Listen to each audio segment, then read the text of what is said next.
Okay, Ramblers, let's get rambling. Hi everybody, I'm SumDumBuys, and welcome to another episode of SumDumBuys. We're going to continue on today with part 5 of our Warner Archive Collection's 17th anniversary sale, brought to you, to me, to us, by our good friends over at MovieZyng. As always, here at this channel, we love to celebrate the buying, the owning, the collecting, and then ultimately the watchings of the glories that are physical media. Because we decide the means, the manner, and the time in which we will watch what we want to watch. The bizarre change things can be sometimes recording a video in the daytime. The lighting is just completely different. I can actually see my Rocky statue for a change, which is really disappointing because it's like kind of ideal placement for me. But when I film at night, no matter how I get my lighting set up, he don't stand out, and I don't like that. But now it's like, hey, guess what? He's backlit all of a sudden. It's like, oh, how can I recreate that for my nighttime viewing? We shall see. So, part 5. We have lots to go. How about another 10? Shall you join me? Please do. Let's dive in. The randoms. What do we have? Hey, a Warner Archive Collection title. How about that? Well, as per usual, as I've said in the past, 99% of these are all blind buys. They all run $13.50 per title on this particular sale, so I won't be posting any pricing individually as I normally do. Cold Nerve and Hot Lead. 1948 RKO Pictures. Black and white at 88 minutes. A woman's bullet kills as quick as a man. Indeed it does. Starring Robert Mitchum, Barbara Belgedis, I can talk today, I swear. Robert Preston. Let's see, we got Walter Brennan, Phyllis Thaxter, Frank Phelan, and Tom Tully. Well, I have heard of one of those names at least. What is this? It's the Blood on the Moon.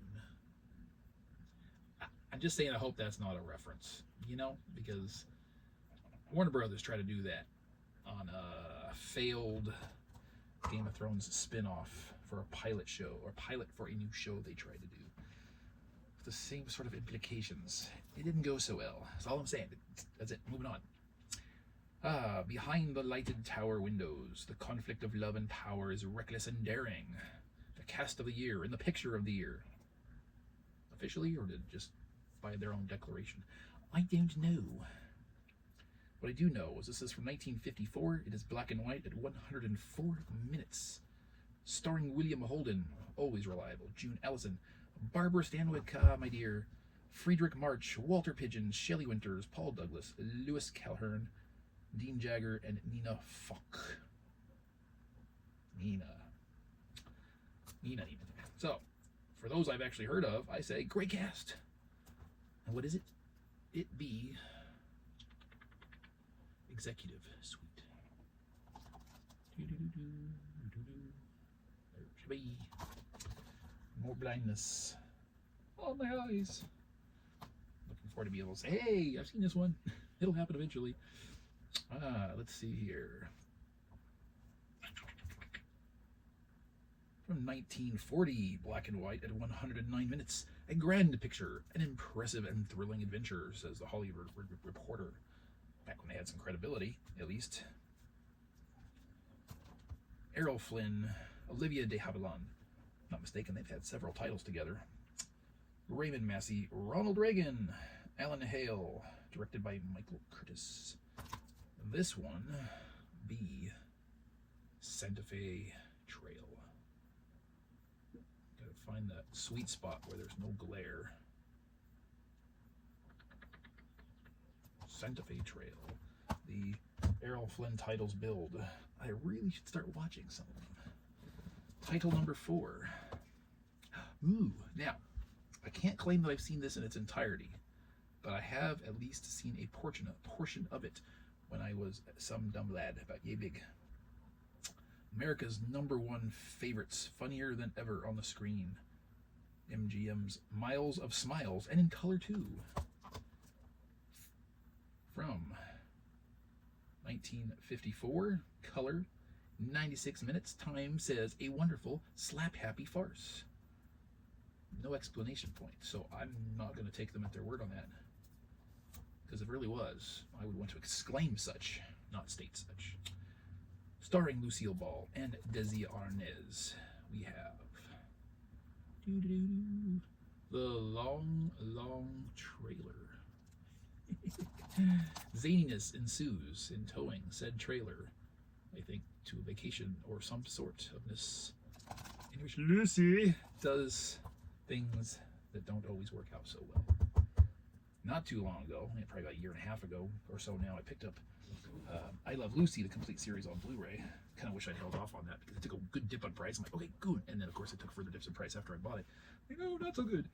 So, considering that how often that happens, right? It's like, I haven't touched this yet, but it's considerably cheaper now than when I bought it. And you're like, but I tried to be responsible. I have seen this next one. Not only have I seen it, I've seen it more than once. So, yay. He survived against all odds. 1971, 104 minutes, obviously in color. He's dead, they thought. He's dead, they hoped. Starring the always reliable Richard Harris. You probably know what this is. This is Man in the Wilderness. Still like this better than The Revenant. I did, but I'm willing to give The Revenant another chance. As I said, I've seen this more than once. And in subsequent viewings, I seem to have a recollection of scenes, or at least a scene, from my first viewing that was not in subsequent viewings. Is there more than one cut out there, or did I have an issue? I have the same problem with I've discussed previous about Eddie and the Cruisers, where I recall a scene still to this day that I can't find. Nobody else ever seems to recall seeing. Just stick it up here, I guess. It's okay. What is this? This is from 1945, another RKO Pictures production. Black and white, it's 72 minutes. Karloff and Luton team up for terror. Dun, dun, dun. With Ellen Drew, Mark Kramer, directed by Mark Robson. Boris Karloff's Isle of the Dead. Spooky. We shall see. We shall see. Let's see more. Hey. Nobody's falling over here. Come on. Let's all stay put. Alright. Do. He led 200 women. Really? On an adventure that most men feared to face. The big MGM spectacle. Robert Taylor, Denise Darcel. Not since Cimarron and Stagecoach has the screen been treated to a finer outdoor drama, says the Los Angeles Herald Examiner. 1951, black and white, 116 minutes. We have Westward, the Women. Giddy up. That's a lot of women. 200 of them.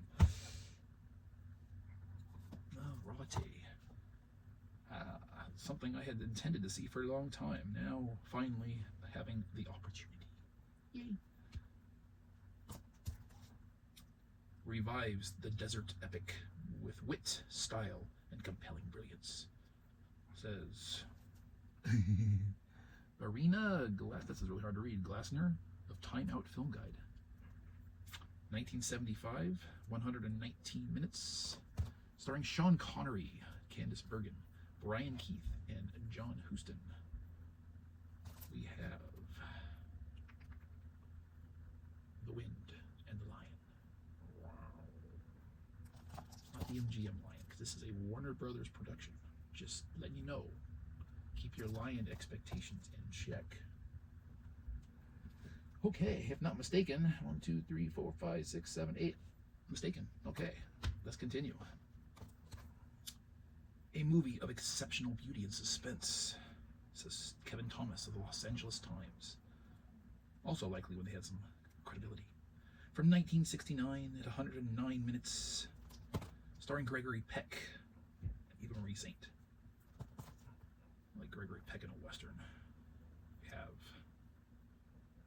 what is that? The Stalking Moon. Does it have blood on it?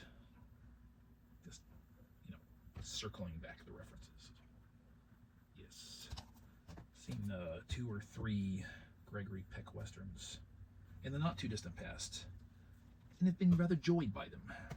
Now, we celebrate The Last of the Mohicans. Number 10 for episode part 5. Surely the definitive version. Sweet, funny, perfectly cast, says Tom Milne of Time Out Film Guide. Time Out Film Guide again. 1933. Black and white, 115 minutes. Katharine Hepburn, Joan Bennett, Paul Lucas, Francis D., Gene Parker, Edna May Oliver, directed by George Cukor, C-U-K-O-R, Cukor. Louisa May Alcott's Little Women, the 1933 adaptation. Why not? I figured it was there. I've never seen a Little Women adaptation, so, and it's Katharine Hepburn. Because Katharine Hepburn. Yes.